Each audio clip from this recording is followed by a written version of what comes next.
ಇರೋದು ಮುಂದುವರೆದು ರಾಷ್ಟ್ರ ಮಟ್ಟದಲ್ಲಿ ಖೋ ತಂಡಗಳು ಹಲವು ಸಾಧನೆಯನ್ನ ಮಾಡಿದೆ. 2014ರಿಂದ ಇಲ್ಲಿವರೆಗೂ ಸರ್ಕಾರ ನಮಗೆ 1 ರೂಪಾಯಿಯನ್ನ ಕೂಡ ಕೊಟ್ಟಿಲ್ಲ.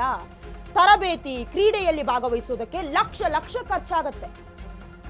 ಆದ್ರೆ ಸರ್ಕಾರ ಯಾವುದೇ ರೀತಿಯ ಸಹಕಾರವನ್ನ ನಮಗೆ ಮಾಡ್ತಾ ಇಲ್ಲ.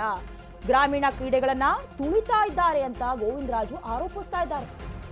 ಸುದ್ದಿಗೋಷ್ಠಿಯಲ್ಲಿ ಗುಡುಗಿದ್ದಾರೆ ಒಕ್ಕೂಟದ ಅಧ್ಯಕ್ಷ ಲೋಕೇಶ್ವರ್. ಇನ್ನು ಪ್ರಮುಖವಾಗಿ ನಾವು ಹೇಳ್ತಾ ಇದ್ವಿ, ರಾಜ್ಯ ಸರ್ಕಾರದಿಂದ ಅನುದಾನವನ್ನ ಕೊಡಲಾಗುತ್ತೆ, ಅದು ಕೂಡ ಬೇರೆ ರಾಜ್ಯಗಳಿಗೆ ಹೋಲಿಕೆ ಮಾಡಿದ್ರೆ ಒಂದಷ್ಟು ಕಡಿಮೆ ಪ್ರಮಾಣದಲ್ಲಿ ಅಂತ ನಾವು ಹೇಳ್ತಾ ಇದ್ವಿ. ಆದ್ರೆ ಕೇವಲ 1 ರೂಪಾಯಿ ಕೂಡ ಬಂದಿಲ್ಲ ಅಂತ ಕೂಡ ಹೇಳಲಾಗ್ತಾ ಇದೆ. ಈಗ ಒಲಿಂಪಿಕ್ ಅಸೋಸಿಯೇಷನ್ ಸರ್ವಾಧಿಕಾರಿ ಮನೋವೃತ್ತಿ, ಅಲ್ಲಿರ್ತಕ್ಕಂಥ ಅಧ್ಯಕ್ಷನ ಸರ್ವಾಧಿಕಾರದ ಒಂದು ನಡವಳಿಕೆ, ಇದೆಲ್ಲವನ್ನು ಬದಲಾಯಿಸಬೇಕು.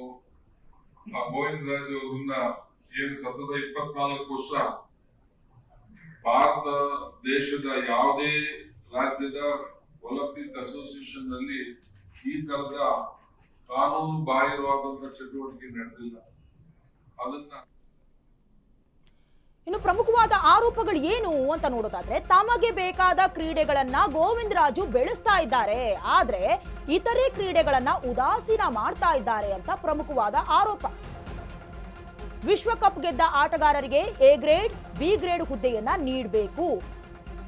ಕನಿಷ್ಠ 50 ಲಕ್ಷ ರೂಪಾಯಿ ಬಹುಮಾನದ ರೂಪದಲ್ಲಿ ಕ್ರೀಡಾಪಟುಗಳಿಗೆ ಕೊಡಬೇಕು. ನೇರ ಮನವಿ ಪಡ್ಕೊಂಡು ಕ್ರೀಡಾ ಸಂಸ್ಥೆಗಳಿಗೆ ಅನುದಾನ ನೀಡುವ ಪದ್ಧತಿ ಕೂಡ ಜಾರಿ ಮಾಡಬೇಕು.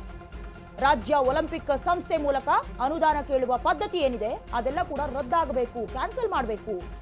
ಈ ಖೋಖೋಗೆ ಅಧಿಕೃತ ರಾಜ್ಯ ಕ್ರೀಡಾ ಸಂಸ್ಥೆಗಳನ್ನ ಸದಸ್ಯರಾಗಿ ನೇಮಿಸಿಕೊಳ್ಳಬೇಕು. ಕರ್ನಾಟಕ ಒಲಿಂಪಿಕ್ಸ್ ಅಸೋಸಿಯೇಷನ್ ವಿರುದ್ಧದ ಆರೋಪದ ಬಗ್ಗೆ ತನಿಖೆ ಮಾಡಬೇಕು ಅಥವಾ ನಡಿಬೇಕು. ಸುದ್ದಿಗೋಷ್ಠಿಯಲ್ಲಿ ಖೋಖೋ ಅಸೋಸಿಯೇಷನ್ ಅಧ್ಯಕ್ಷರು ಆಗಿರುವಂತಹ ಲೋಕೇಶ್ವರ್ ಈ ರೀತಿಯಾಗಿ ಸಾಲಾಗಿ ಮನವಿಯನ್ನ ಮಾಡಿಕೊಳ್ತಾ ಇರೋದು.